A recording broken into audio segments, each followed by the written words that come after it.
to Used to Sew, a podcast about sewing machines, sewing history, and sewing culture in the past and present. I am your producer and co-host Aradia, daughter of your main host, Tiara Kelly, who is here today to talk to you about costuming, not the Halloween type. I actually will also be contributing to this conversation because I went to a Wheel of Time fandom convention at the same time as TR went to the Oregon Country Fair.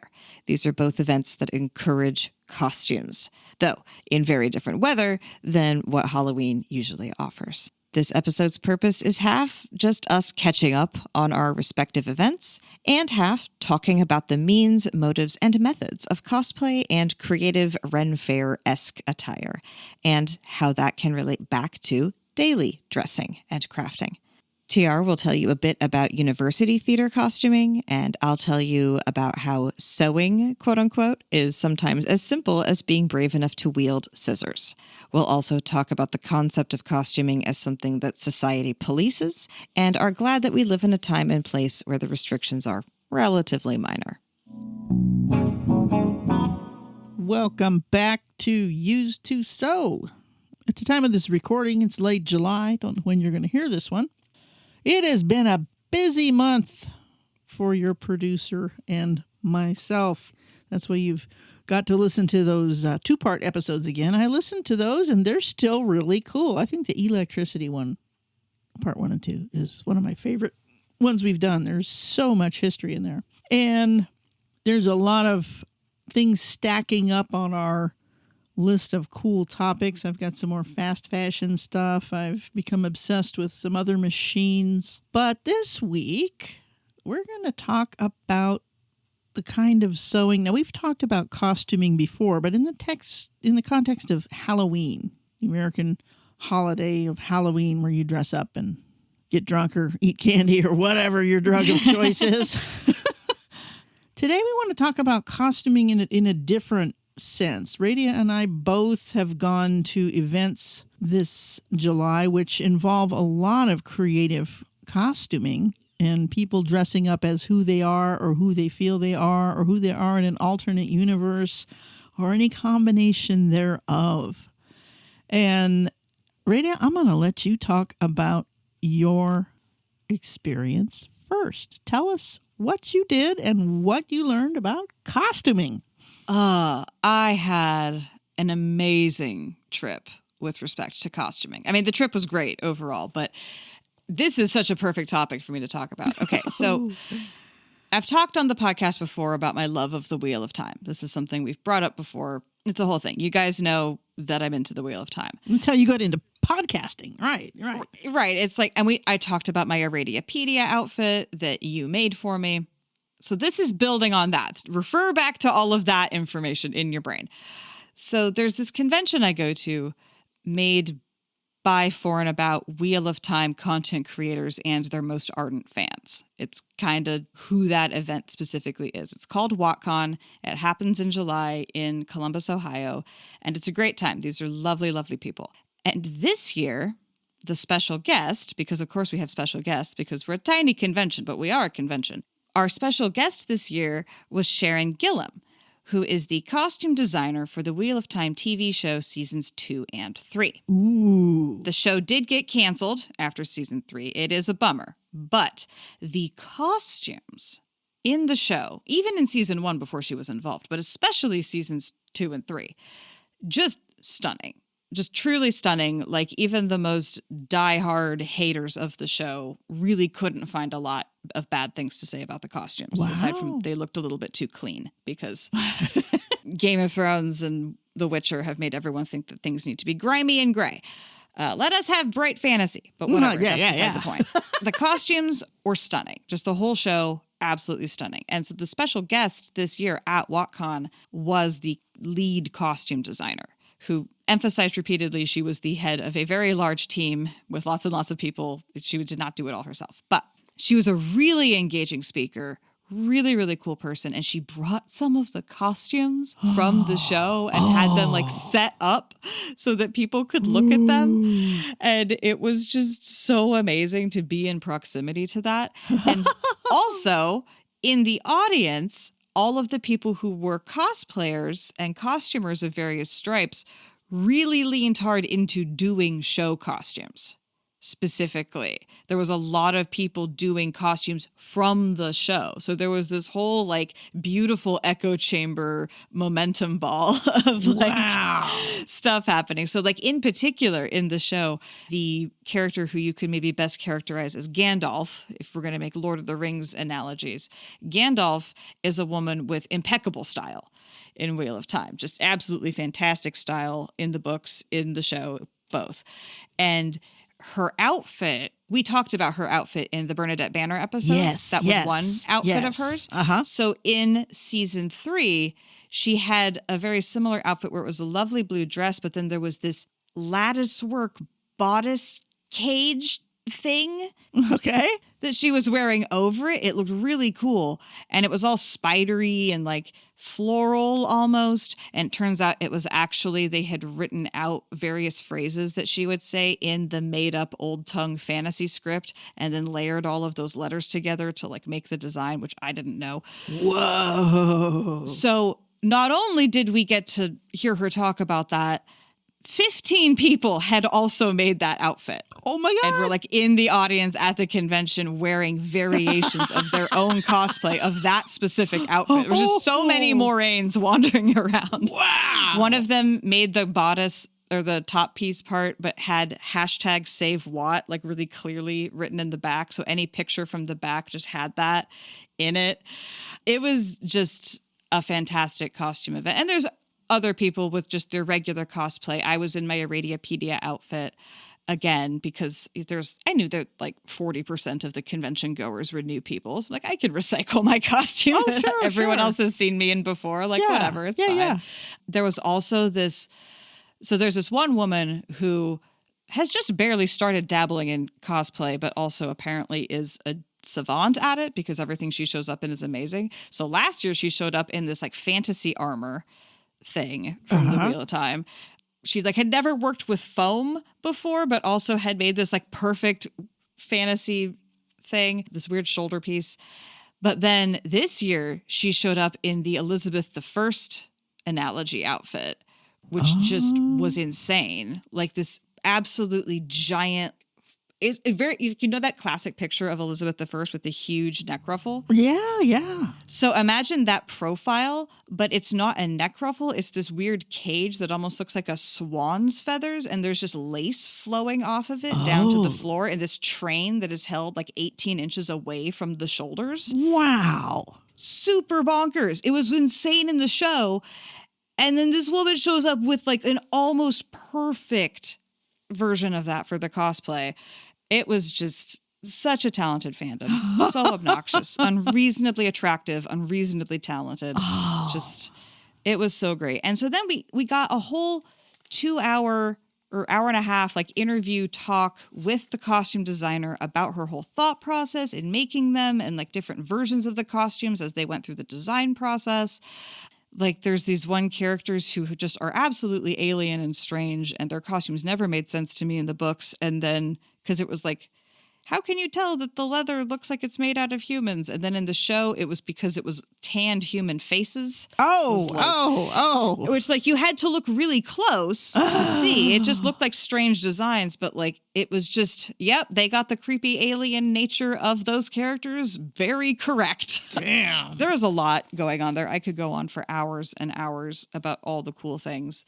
And also I had the fun experience of I was helping one of the attendees who was blind see what was happening on stage, right? Because it was a very visual presentation. And this is a person who has very much engaged with the show and is familiar with what they think the show looks like. Okay. You know, but I was, leaning over to be like, okay, now we are switching to talking about Moraine's dress and like describing briefly what was happening on the screen. And that was a very interesting experience also, just like choosing what's relevant to interject over the presentation and what you can just let her describe. So I was thinking about costumes in a whole other way because I was like, how do I don't have to describe them in detail because this person knows the show, but I do have to like describe what makes this version of the costume unique compared to other scenes. Like it was a whole thing. Right. I'm curious about something about the blind. Can I interject here?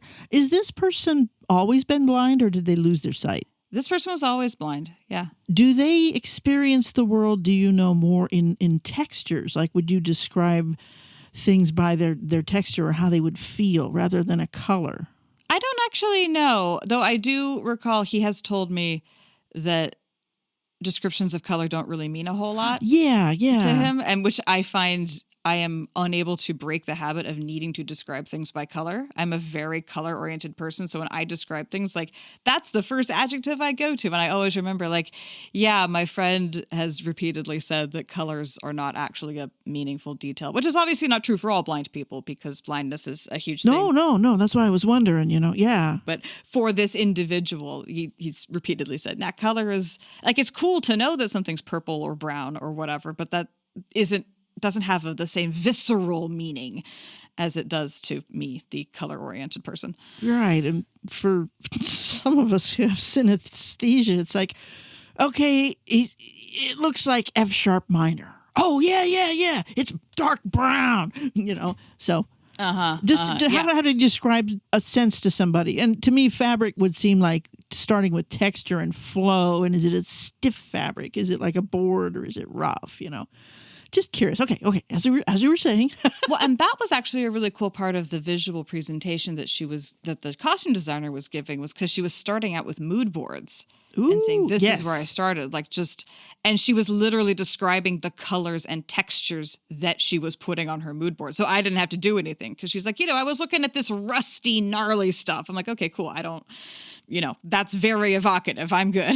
Twisted barbed wire. Yeah. Yeah. And there's just some really innovative costume stuff in there. Just really wild.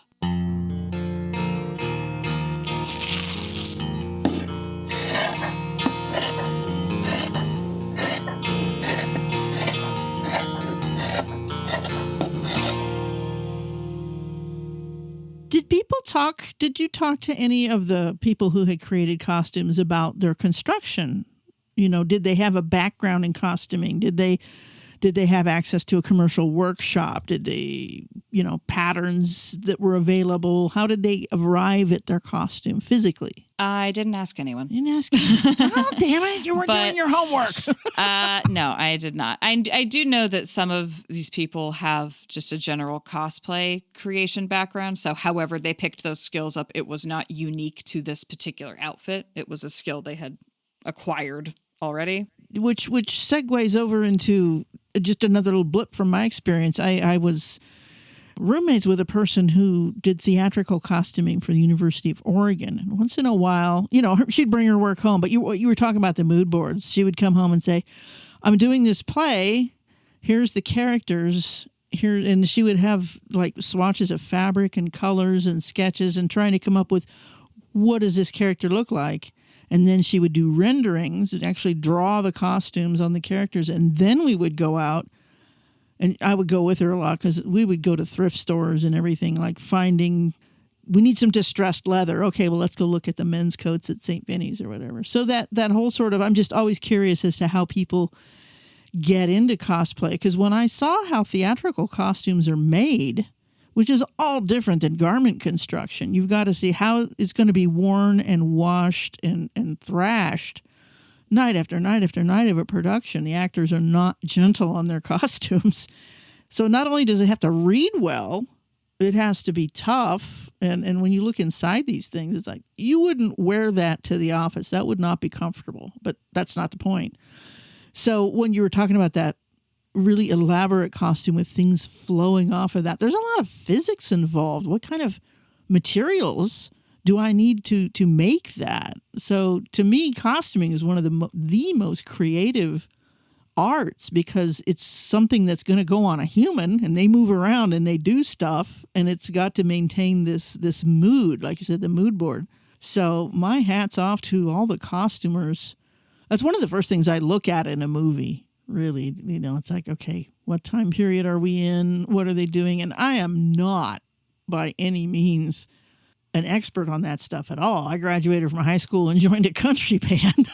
But I did get to see from the edges how backstage and how things were done. And a lot of times my roommate, she would come up to me and was like, okay, we're doing Peter Pan, and she needed a crocodile. So we came up with the actor was going to lay on their stomach on a skateboard, and they were in a bike helmet, and we put the whole crocodile jaws on there so they could pull strings and move it. Beautiful stuff. I mean, okay, it's not Klingon forehead ridges, but we thought it looked pretty good from the balcony seats. For sure. Well, I mean, you're right, though, like about the movement thing. Like a lot of people changing in and out of their costumes and like picking a very specific type of day in which to wear it. Like you're not going around in that cosplay for 3 days of the convention. It's just Saturday night when the costume parade happens after dinner. Like that's when most people wear their stuff. Yeah, it's like grand entry at the powwow or the red carpet down in Hollywood. Everybody dresses up, you know. And like some people do walk around with their props the whole time. There's definitely a few people that go full cosplay for the whole weekend. Sure. The more elaborate the costume. I mean, the peasants can cruise around, but the king needs an entourage, right? To hold up all the capes and stuff. Let me just switch back over to costumes as how do you make them? From what I saw in the costume shop in the basement of the 100-year-old building at the University of Oregon. I can't remember if it was Villard or Deedy Halls, one of those old buildings. Deep in the bowels was the theatrical costume shop, and there was a huge pantry full of scraps and bits and bobs and bolts and buttons and every fabric textile thing. This room did not meet fire standards. It was too old for that. But it's like, Tiara, could you go find me a piece of burnt orange felt back there? Okay. And I'd get lost back there looking at all the textures. What machines did they have? They had a really wide variety because you're sewing all kind of weird stuff. It's not like a fleet of the same thing. It's not a sweatshop. Here we're constructing one-of-a-kind things with a lot of different machinery. But we had the venerable FAF 130, which I know a lot of our listeners know and love. It's a machine that has seen plenty of household use, but it's also seen in places like tailor shops and costume shops because you can put it in a power stand, meaning one with the big motor underneath. It goes and scares people. But you can put the FAF in that because it is a high-speed rotary. It can go that fast. The few times that I sewed at the costume shop, I sat down at old Reliable, at the FAF 130, and really just zoned out on how fast. Wow, I can't go this fast with the one at home. No. They had to sew like something like 24 of the same night shirt sort of thing. So they just needed some people to wanted to sew fast, big longs. I'll do that. I can sew fast. I'm a pilot. So I got to do that. But they also had some walking foot machines, which are the ones that drag heavy things through. They had a couple of just household machines set up for stuff like buttonholes. You know, like I've talked about before, it's just got a buttonhole thing attached to it all the time. And that's all we use that machine for. And their ironing setup, they didn't use household irons. They had those really cool gravity fed, the water's above your head and it comes down on a hose. So your iron never runs out of steam. It's like, and they're heavy irons. Just the smell of this room, the smell of the starch and the machine oil and the fabric. And then, of course, the students who all smelled like the mall. It was the 80s. Everybody smelled like hair products. Man. Oh, man. I don't know. I think they had, I don't know who worked on the machines. I think it was the Viking dealership in town because they were well known and still are for being the industrial machine people in Eugene. They'd like send people over if something broke. I sure didn't. Stop, the needle's broke. I can fix it. No, your tension's wrong. No, the motor caught fire. I cannot fix it. Okay, cool. The motor never did catch fire. Belt stunk, but that's because it got stuck. Anyway.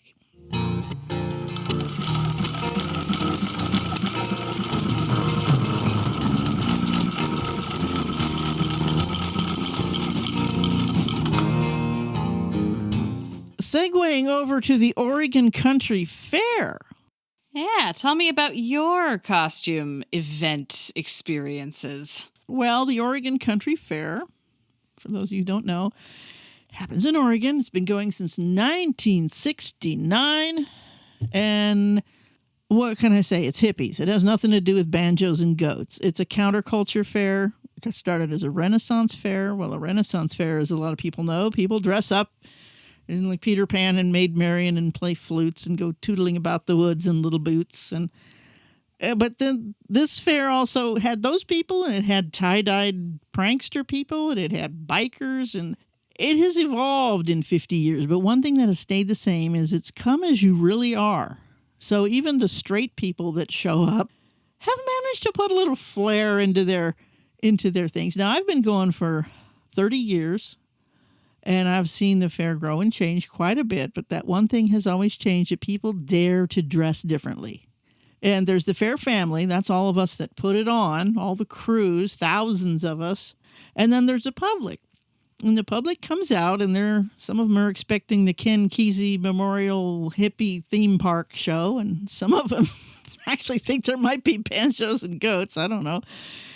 But most people know that it's a fun place, and you're kind of just encouraged to dress up however you want. There's some really loose themes. Sometimes it's lime green Friday or silver, but nobody really cares. Just wear something. Wear something fun. The only rule is you have to keep your bits covered. Not your boobs, but your bits. You know what I mean? Not your butt, just your bits. So there's people that run around with just their bits covered, and they're barefoot, and they got mud in their hair, and they're doing the caveman thing. But there's other people with super elaborate stuff like you're talking about. But bear in mind that the country fair happens in July, and it's usually 90 degrees. It happens in a forest. So you've got all these people wearing a lot of nothing, a lot of sparkly strings and veils, paint, beads. But you will see, guys, there's one guy that walks around. His costume is that he's wearing a business suit and carrying a briefcase. Now, in that environment, he's the freak. It's so strange. I love him every time he goes by, and he always walks really fast. He's going to miss his train. That's a random freaking idea. I love it. Yeah. It's beautiful. So the idea is just think of something and make it. Well, okay, so that's like, I usually don't, because I just go to watch everybody else's stuff. I have some ideas, but I've never done it. But gosh, the time people put into it, the people that are into fair are like, it's like some people are into Christmas, or like other countries over the world have big festivals where they have big sculptures and things that they do. It's just beautiful. And the thing about the country fair, there's no corporate sponsorship. There's no beer garden. It's a totally one-of-a-kind thing. If you're ever in Eugene, Oregon in early July, you can't buy a ticket there. You got to buy them in advance. Blah meow, OregonCountryFair.com. I'm booked. I'm not selling any costumes for next year. I've already think we're gonna work on Brandon's cape again. He didn't do so well with that this year. It was too hot. We tried, though, Aradia and I. We made him a cape. He had an idea. We found the materials. We executed the design. And then what happened? And then it was too hot to wear a cape of that magnitude. It was very correct for what it was asked to be. It just turns out that that was not the right question. Right. It wasn't the right question at all. I'm going to fair next year. I did not go this year, but I'll be going next year. And my Aradiapedia outfit will be the basis of whatever becomes my fair outfit. Yeah. It won't stay there, but I decided I want to try to add magic to it. I want to add some lights, kind of like Brandon had with his cape. I want to add some lights so I can actually do magic in my magic alter ego. Oh, gosh. And that's great, because wandering around at night after the public goes home and it's just the family and everybody's being very magical, you'll be appreciated.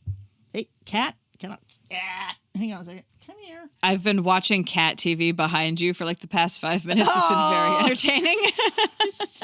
She's like a toddler. She's almost ready for her afternoon nap. I've never had a single young cat before. I've always had them in groups where they keep each other entertained. I was just thinking, you know what? One of the coolest parts about cosplay, Ren Fair type situations is that when people are in costume, give or take, they're always tailored to suit the person that's wearing it. Yes. People are automatically better dressed when they're in cosplay if they have unconventional bodies, because you build cosplay for yourself. It's very rare that someone just grabs a cosplay out of a box and does nothing to it and just wears it. And that always looks ill-fitting and like, drunken Halloween.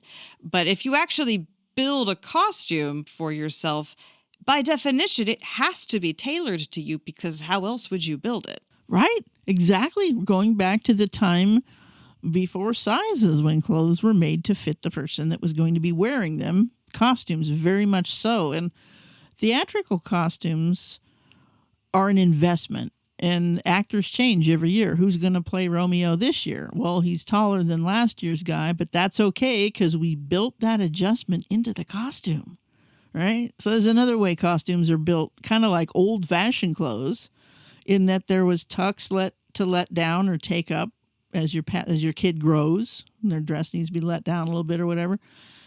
And I remember fitting one. Oh my God, look who's playing the lady part this year. She's quite busty. The costume we have for her is not. So how do we add in, fun problems like that? How do you do it? In actors, you see that every body is different. You can't just buy a costume. Well, you can. Batman in a box, it's the cheapest fabric that will last for one night, and it's one size fits lots of white people. What they think will fit us in China.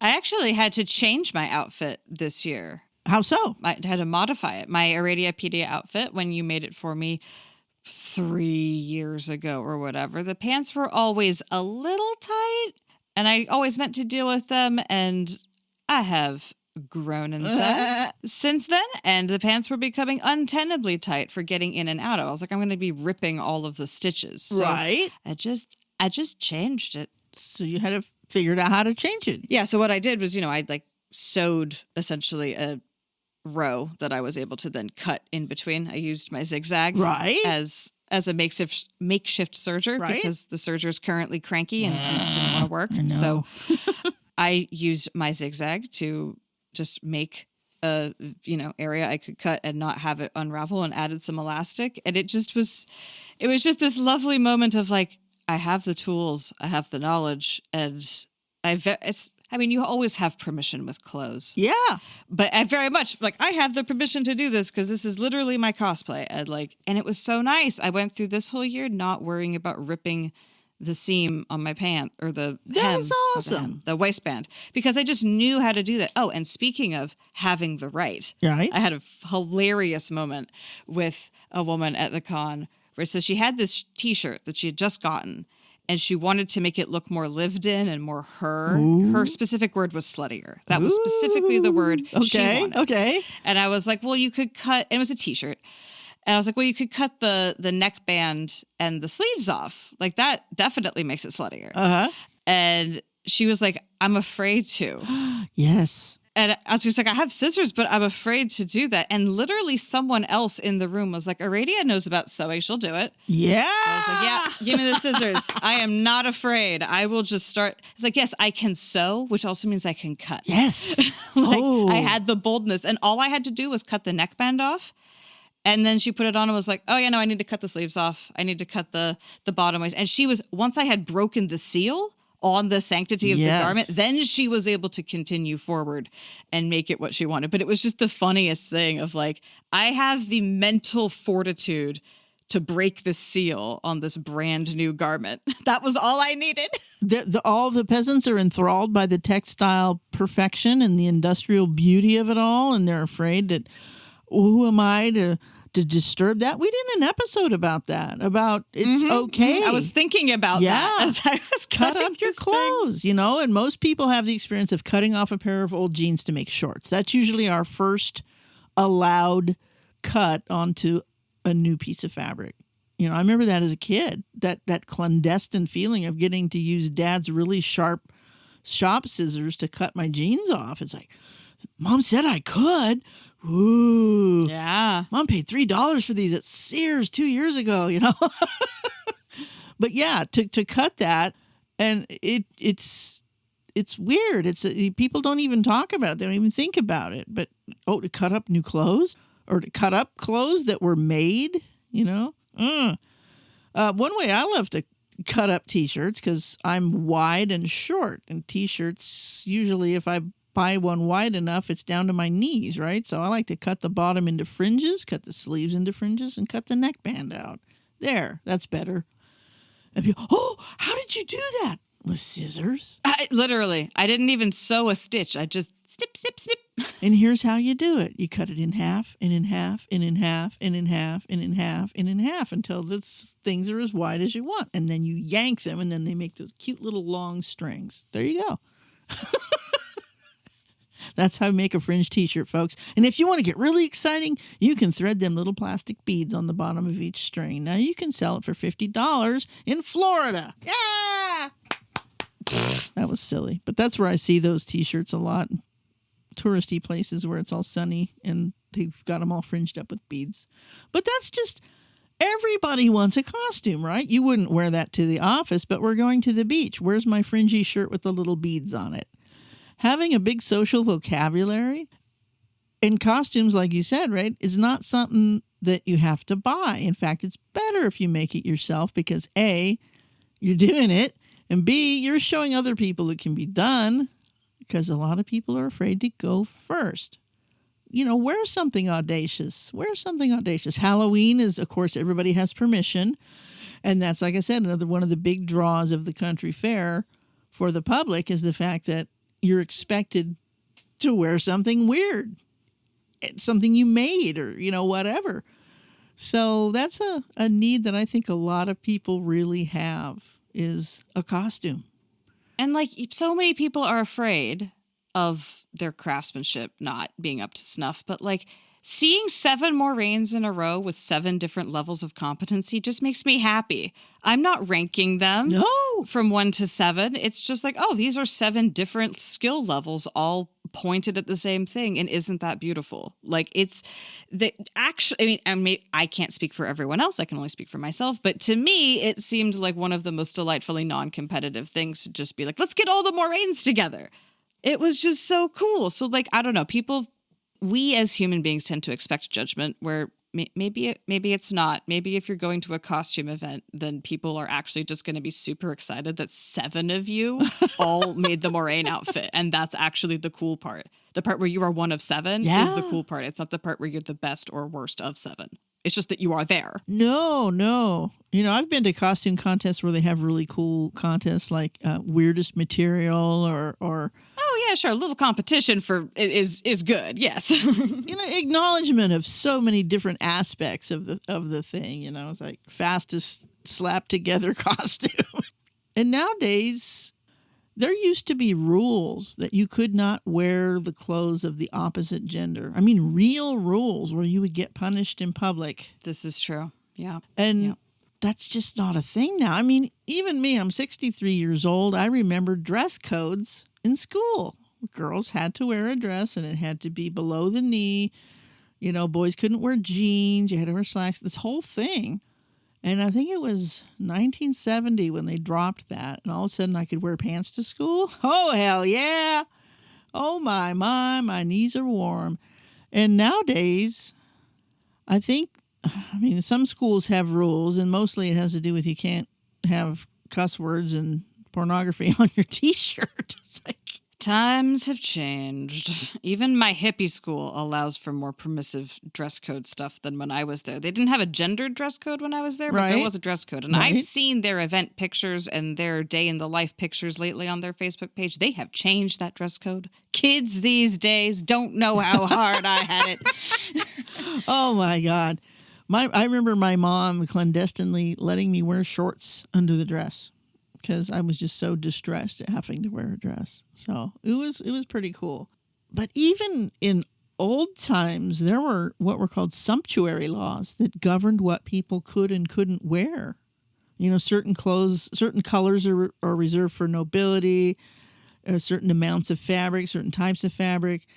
And now I look at what we've got. We've got too much fabric and no rules, and that can be fun, but But, oh my God, we talk about the fast fashion problem, but let's not talk about that right now. Let's just talk about in the United States, in many parts of the United States, you can just wear whatever the hell you want. Here on the West Coast, Portland, Seattle, San Francisco, you literally can wear whatever you want and nobody's really going to notice or care because it's pretty regular. Now, you do the same thing in Omaha and you're going to get all kinds of dirty looks because the conformity of look is much more valued in certain places than others. And that's been true for humans forever.